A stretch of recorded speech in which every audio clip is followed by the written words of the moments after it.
Hello, everybody. Welcome back to Hiking for Hope.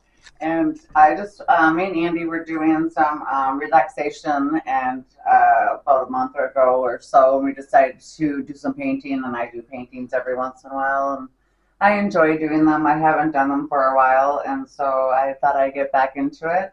So this is my painting that I just did recently. It's kind of special, kind of spiritual to me. I didn't know what I wanted to do. I just know I wanted to do a scenery, and it just kind of ended up the way it did. I just was doing layers and layers and layers of different colors. And it just kind of let the brush go, and I don't know. I mean, yeah, I don't know. Um, my inspiration, you're probably wondering what the inspiration was to this. This type of like kind of like my feelings and how I feel spiritually. I feel like there's a lot of energy around me. And then like the crosses, for my Christianity, I hold it dear. And this is like, people trying to get to Jesus and the serpent kind of in the way, but God's there and he'll get through. And then looks like there's an angel down here that people have said that they've seen. I didn't put that there; it was just a brush stroke. And then it looks like there's a disciple walking up the mountain. Just a lot of energy in this painting. My son had also pointed out that the trees look like they might be from back in biblical times, and so kind of makes sense for this guy to kind of look the way he does. I didn't mean it for it to look like that. It's just kind of how I perceive the spiritual type of world, and I kind of brought it out into a painting with scenery, and I love nature, and so I brought nature and my blessings together. And then I also wanted to tell you about my husband's painting, and he did an abstract painting, and this is what he came up with, and I think it's awesome. And I don't know if you can see it, but to me, I see a outline of a man's neck, and I see sunglasses and maybe a bandana or maybe like a baseball cap of some sort.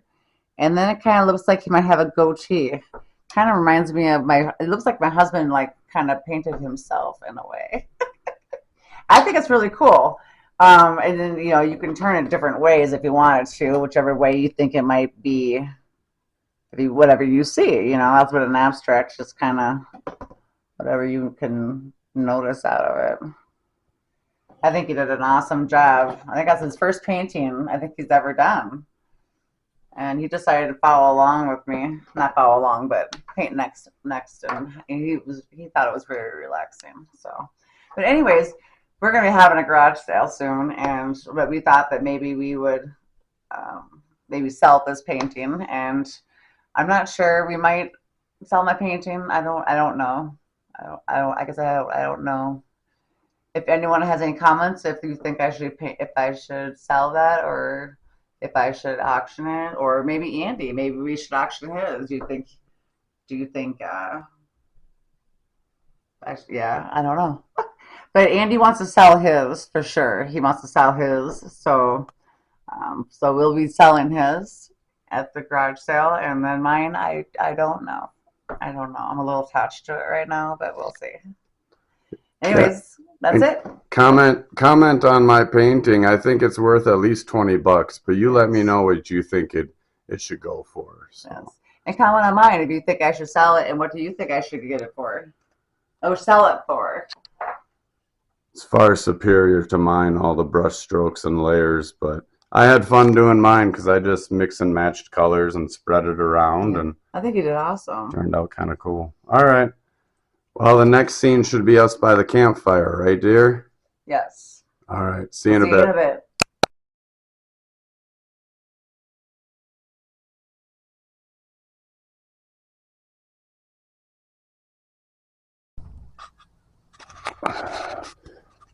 All right, guys. I'm trying to get the fire going here. So if you don't mind a little ASMR kind of crap for a little while. Here we go.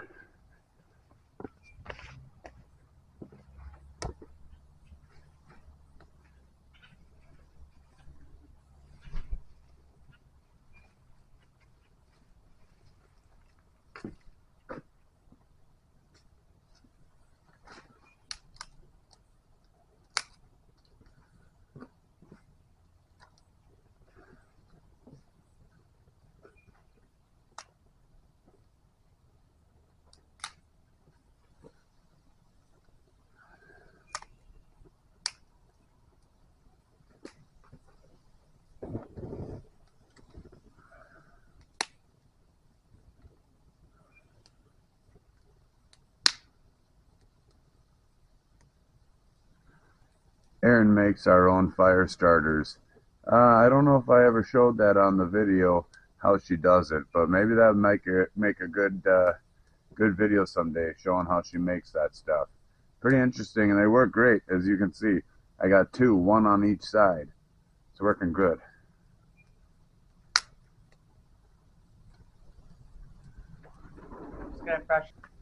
This is a good opportunity for me to talk to you about kids and fire.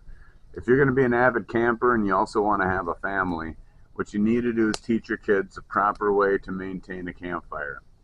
Now, I'll admit, I've had a campfire or two get out of control on me, and one time I burned down a tent. A really expensive, really nice tent. So it can happen to anybody, but teach your kids the rules of the fire and wait till they're old enough to help. You don't want to teach a kid too young that they can throw sticks in the fire, because then they're going to start messing around with it when you're not looking, and that's when shit can go down. Sorry. Didn't mean to cuss, just slips right out. Anyways, watch the fire.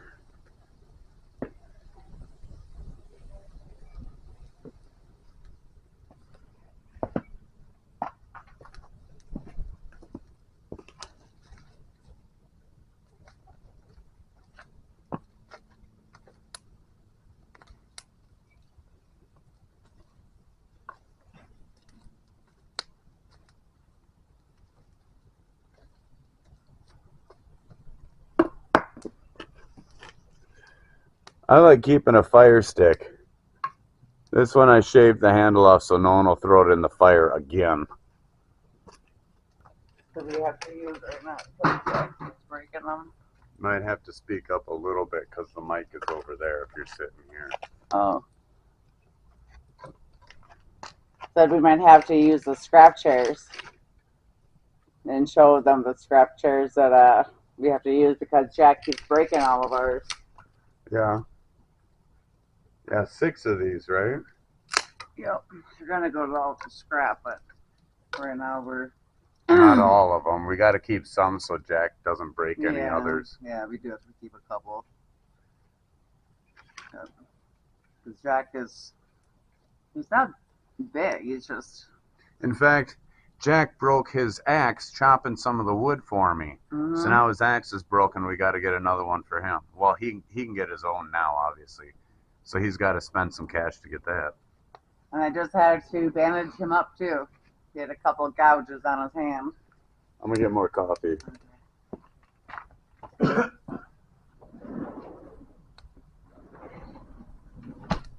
Maddie's got her little outfit. This is one of her little fleece jackets that she's gonna be taking with on the long journey.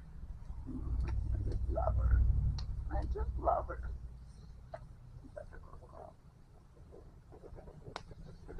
This is my emotional support dog. And she's so sweet. Oh wait, you can't see me, I don't think. Can they see me? Let me see. I don't think so. Yeah, just the top of your head's cut off. Okay. That was really loud right into But the they can see microphone. Maddie. Yeah. When I was going like this. Okay.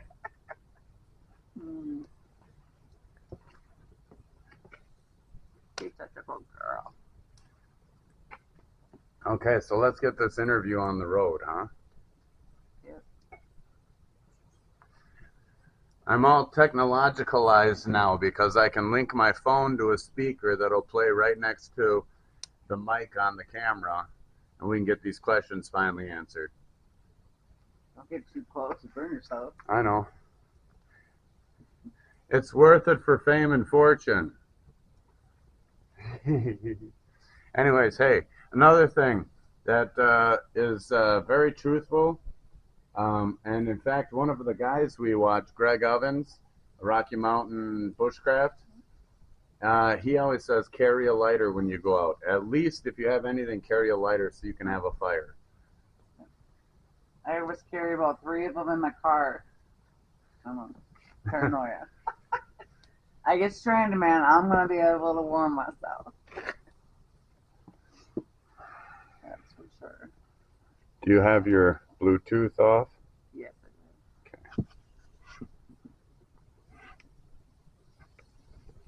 Let's start off with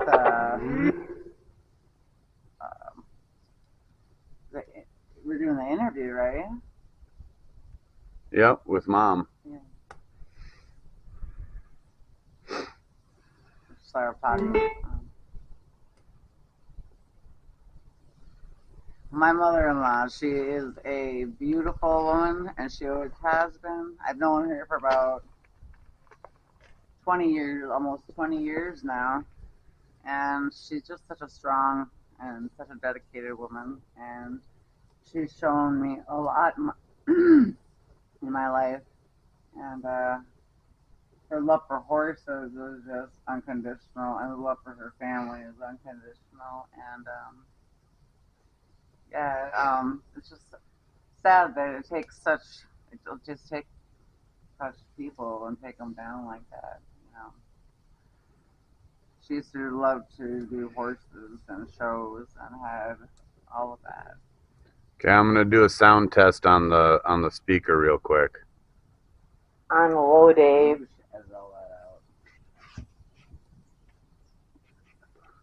have no idea.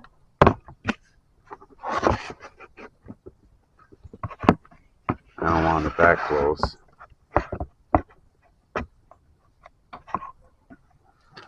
I'm getting there. Bear with us, please.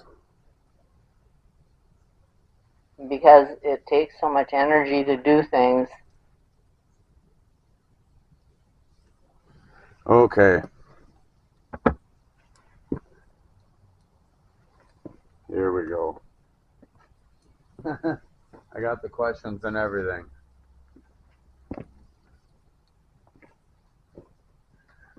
So,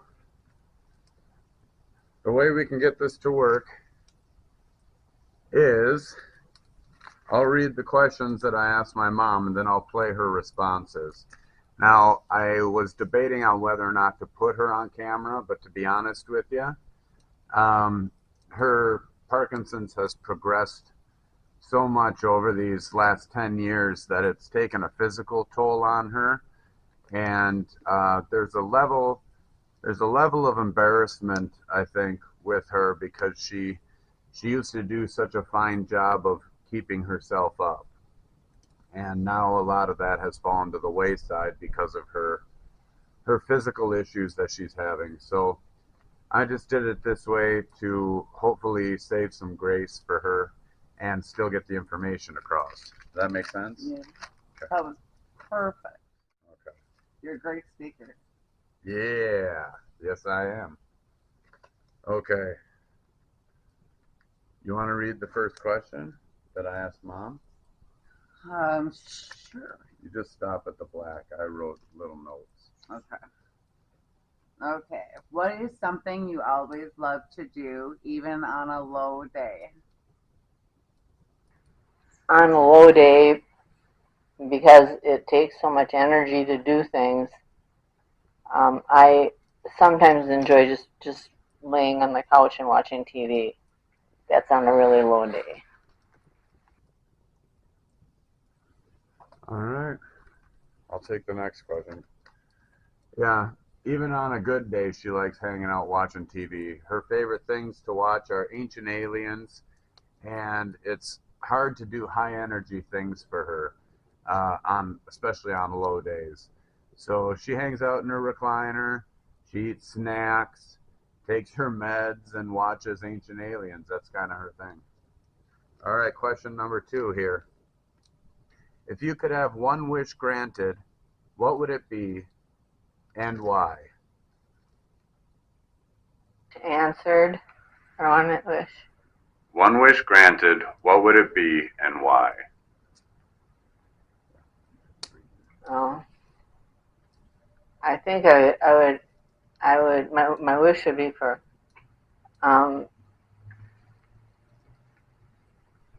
somehow cessation of suffering.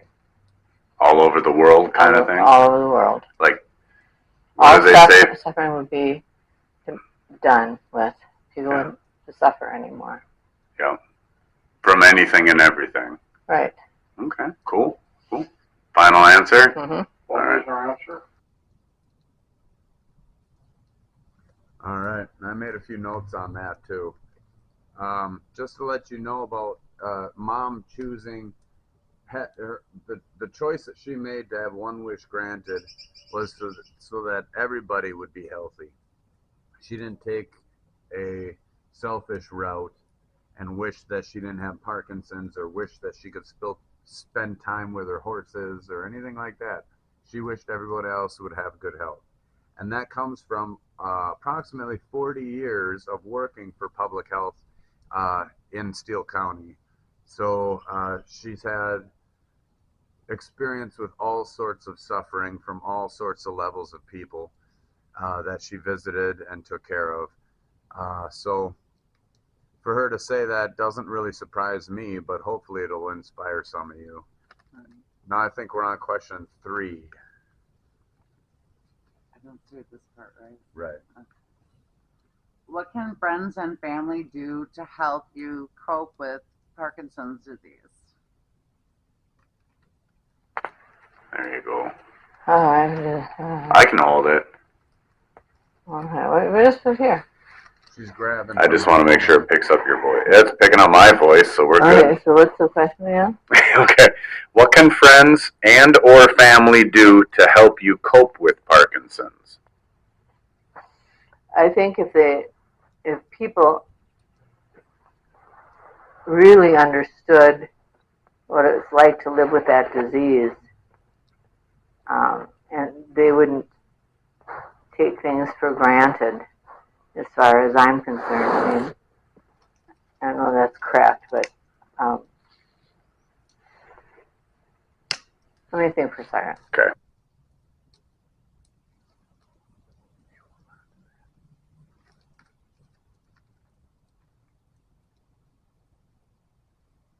Oh, let me see about that now. I made some notes. Yeah, because she just decided that she was done with that question and moved on. So I did make a note. What can friends or family do to help you cope with PD? I have here the day-to-day struggle for a person who has Parkinson's.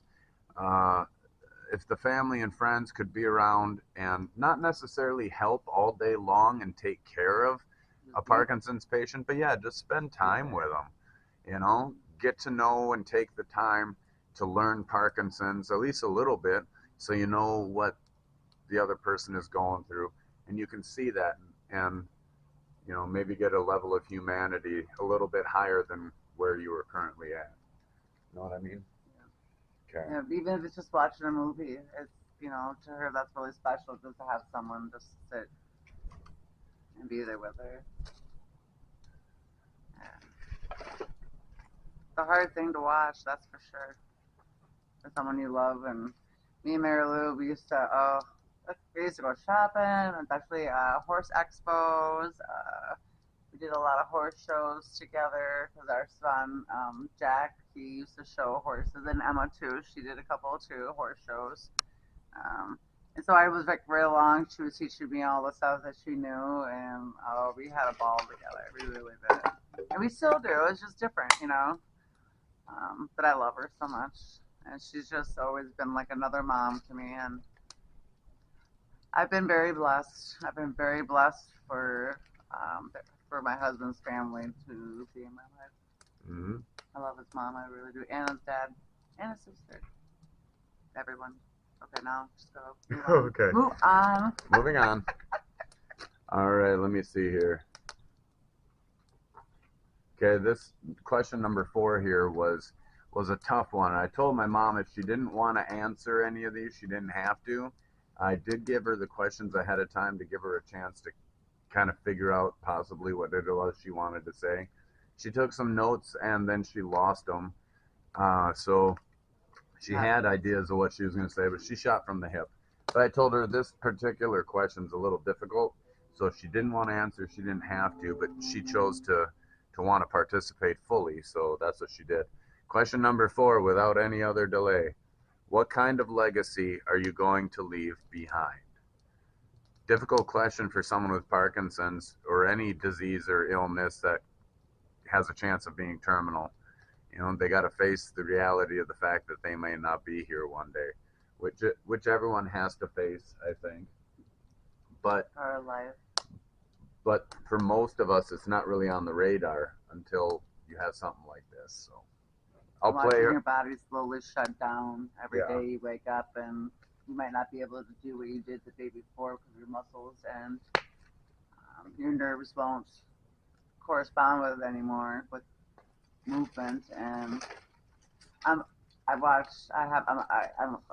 we're caregivers, and I've also had Parkinson's caregiver, taking care of people with Parkinson's, and it's truly a sad thing.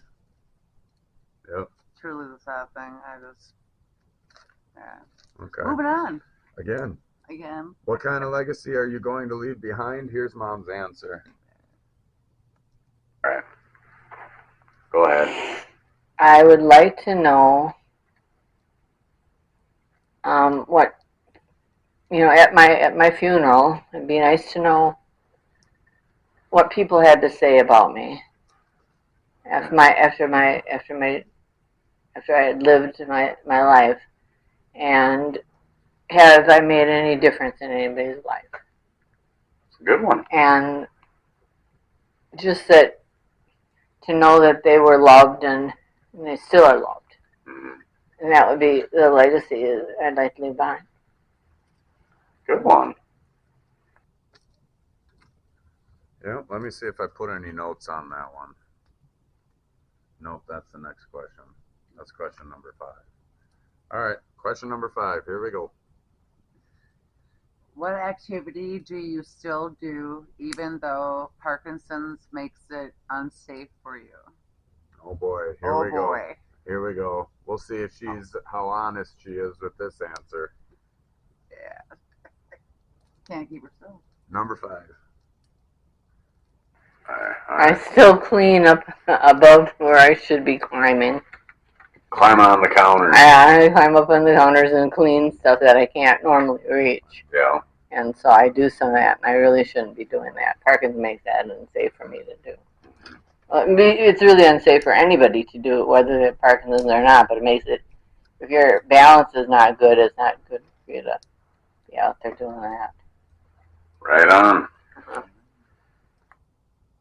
All right. Also unsafe, driving farm equipment. My mom thought it'd be all right to take the Kubota and run out to the shed out behind the barn. Luckily, I could walk right alongside her because she was adamant about driving the Kubota. I couldn't get her out of it, so I walked alongside. But holy crap, if I wasn't there and she got that idea, who knows where she would have ended up. Yeah. Oh, and then recently, great grandpa got a new car and came, and it was icy. It was still, winter, and it was icy, but it wasn't that bad out, but it was icy. And she wanted to go out. She was determined. She is going out, and we are going out. So, I helped her. We all helped her. Unsafe, but, and she got in the car and everything, and she's a fighter, that one. She's determined to do it, and you tell her she's not going to do it, she's going to turn around and prove you wrong. Yeah. She's strong-willed. I love her to death. True. Strong-willed. Are we on number 6? Let me see. Your turn, I think, right? Yeah. All right, number 6. How do you feel about your current treatment plan? All right, Parkinson's patients, I don't know if you know this, the medications they're on have to be given absolutely right on time. If they miss a med by 20 minutes, half hour, it really screws with their chemical system, So they need to have their meds on time. And I work in a field where I pass meds, and usually we have an hour before or an hour after leeway. Not Parkinson's. They need to have it 10 minutes before or 10 minutes after, preferably right there on the dot. So let's see what Mom has to say about her treatment plan.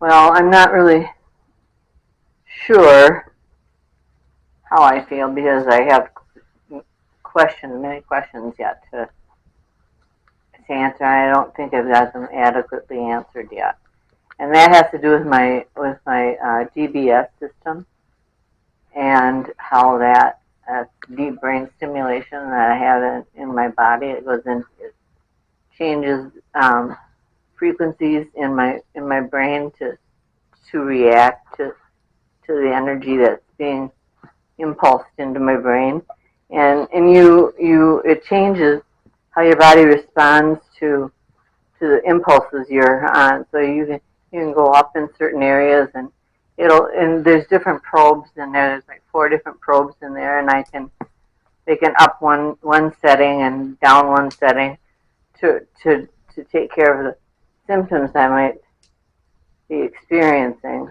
Mm-hmm. Kind of like trying to tune in a radio, like finding the sweet spot, kind of. Yeah, that's Okay. a good example. Yeah. But anyway, so I'm not sure how I feel about. I don't know as much about that as I should know about it, and I can't operate the thing myself because it's hard for me to figure it out. Mm-hmm. So it's just all those different things, and so as far as my treatment plan goes, I would like to have more information about what the plan would be, where we want to, how do we know where we're at, and then I'd like to know more about my medication that I'm on. How is that going to change? Are we going to stick with the plan as it is, or are we going to wind up having more medication or less medication? Or, I don't know. Mm-hmm. I need to find those things out. A lot of unforeseen things. Yeah, right now. and I'm just not sure of what our goal is and where we want to go. Okay. And I think the doctors they don't really get it. They don't really understand where you're coming from. A lot of times they sit and they'll ask questions, and Brian will answer the question for me. I don't want that. I want to answer my own questions and say I don't get it. Mm-hmm. Sure. So, Okay. yeah. Oh, sorry, I got a little sidetracked. That was the end of her response. I apologize. Okay, what are we on? Number 7? Number 7. Number 7. What is your greatest fear about having Parkinson's disease?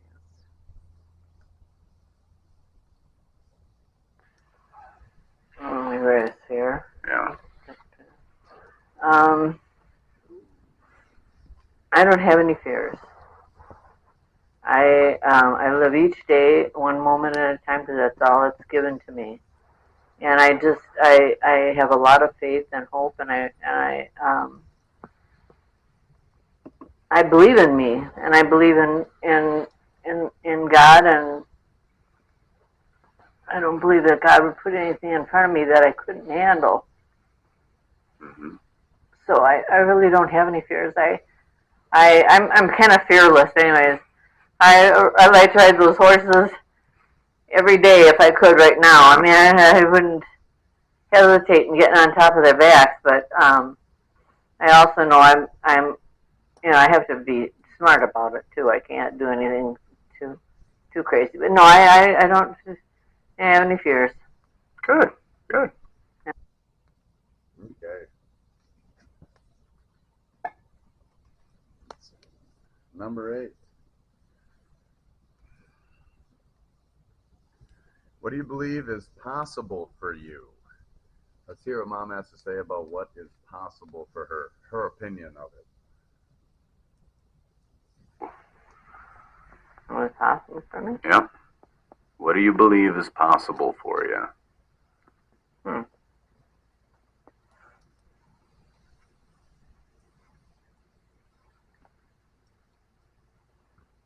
Well, if I'm thinking on a large scale, I believe it will be possible, and I think they're working on Parkinson's disease cures, and I'd like to believe that it'll be possible for me to go in one day and get a shot and it would the drug that they would put the drug that would be put into me would be a drug that was able to produce additional glial cells. That you'd put stem cells in your body. The stem cells go back to they're the basis of all cellular function in the body, and they can change from glial cells to brain cells, to neurons. I need more neurons, and it will, and those brain cells will be starting to be regenerated because of the stem cells that have been put in my body. So I'm hoping I can go in and just have a shot one day and follow the program, whatever they tell me I need to do, and I'll be cured. Okay. And I don't know I don't know if it's possible right now, but it might be in the future. Sure. And then I'd be able to walk nicely again and talk nicely again and have all those things that I had, before. I've always had the disease. But I mean, before I really was noticeable, those symptoms. Yeah. Okay. All right, what's next? Number 9. Sorry, I didn't mean to interrupt you. I didn't. Okay. What are 3 things that you should be doing to slow the progression of Parkinson's disease? Oh, I can tell you, exercise. Okay. And read. And do mind games. You should be playing memory. Games like that, where you really challenge yourself to do better. And I was doing really well with my exercise program before, and then I don't know what happened. If it was I wasn't feeling well, or if it was, but you just kind of, you don't feel good, so you don't do it. Well, I find out now I feel better about doing it when I don't feel like I can. I really should be doing every day. And I do. I lead an active life, in the house. I mean, I'm cleaning and keeping up with things as best I can. And but I could do better with that. What about foods? Is there any foods that you know of that help? Like healthier foods, or would a diet help improve? I suppose a proper diet gives you proper energy to do exercise. I should be eating more fruits and vegetables, and we tend not to, we tend to have easier things for supper, and don't do that. I really would like to have more fruits and vegetables, and I think that would be helpful. And I think there's things called superfoods, and I should be eating more of those. That's like one superfood is, like, for example, beets. And I could be eating beets at every meal, or you could eat squash or something. Bake up a squash. Isn't pomegranate a superfood? Pomegranate is a superfood too. Yeah. So those kinds of things would be really good for me to, just have a bottle a day. Or cranberry is good too. Cranberry is really good, and I drink cranberry often. I usually take that when I take some of my medication. I use that to take that with that. But anyways, those are the most important things to do to slow your disease down. Okay. Okay. That was number 9, right? Yeah. Okay. I had 20 questions. I went through 10 of them with her. I didn't want to wear her out, tucker her out for the rest of the day. Sometimes on low days, it's pretty easy to take all the energy out right away in the morning and be burned out by afternoon. A weird thing about Mom, though, is it usually works in reverse. She's low all morning when she wakes up, And about after noon, 12:30, 1 o'clock, she starts getting up and going around. And then she's off. She's off to the races. Yes. So, Sometimes, oh, I'm sorry. Go ahead. Okay. So anyways, I stopped at 10. Well, I can do the other 10. I'm deciding if I'm going to continue with mom or I have the possibility of interviewing another Parkinson's patient. So we'll see where we go with that. But question number 10 here, it's kind of a long response, 6.5 minutes. So get comfy, grab some popcorn. But she tells a story that it's a true story because I didn't witness it, but I heard about it, and well, I'll let her explain it. But she tells a really good story. All true. Here we go. Number 10. Mm-hmm. Loaded question. Mm-hmm. I don't know. That's a good question. I really don't know because I think I worry that people think that, oh, poor Marilu or poor me. Yeah, I can. But poor Marilu, she can't, I feel sorry for her. Well, and don't feel sorry for me. I'm fine. I'm no different than I ever was, except for I can't physically. I'm not physically in, great health, but but that's a good question. I'm not sure how if they perceive me any different. I would hope not. I would hope that they don't, perceive me any different. Oh, I have a good one for that too. This is one I wanted to add in there. I don't think you covered this anywhere, but this is something that happened to me, being a Parkinson's patient. The day before, I had to go in for a physical. I was going to have the surgery. My DBS placed in my brain, so I was going to have brain surgery on a Monday, I think, a Monday or Tuesday, or Monday. And I had to go in for a pre-medical examination, pre-anesthetic and medical examination before I had before I had the surgery procedure done. Pre-op. Pre-op. So I went to the clinic for my scheduled appointment. I was right on time, and I came to the desk, and I was having a rough day that day. Walking and talking wasn't going very well for me, and so I was slurring a lot, and I was walking very ataxic. I mean, unbalanced, and so when I got to the appointment desk, I had my grandson along, Jack, and he came with me, and he was gonna go in the room with me and everything, and I said, that's fine. Well, the receptionist at the desk,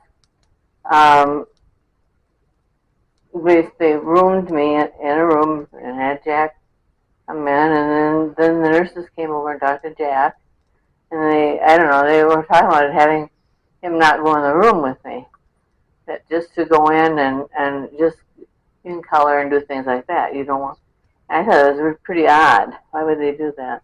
Well, then, so then I sat waiting for the doctor, and I waited and I waited and waited, and there was no doctor. And she came in, and she was real rude. The nurse came in. And it wasn't my regular doctor, so it was a doctor and a nurse that I had never seen before. And they told me that, well, if I wouldn't have been so late for my appointment, I'd be getting in there right away. I said, I wasn't late for my appointment. I was right here on time. And I said, what do you... And so she said, well, just wait a minute, just wait. So they walked out again, and in walked the police and into my room and said to me that they thought I was putting my grandson at risk because I was driving drunk. And I said, what?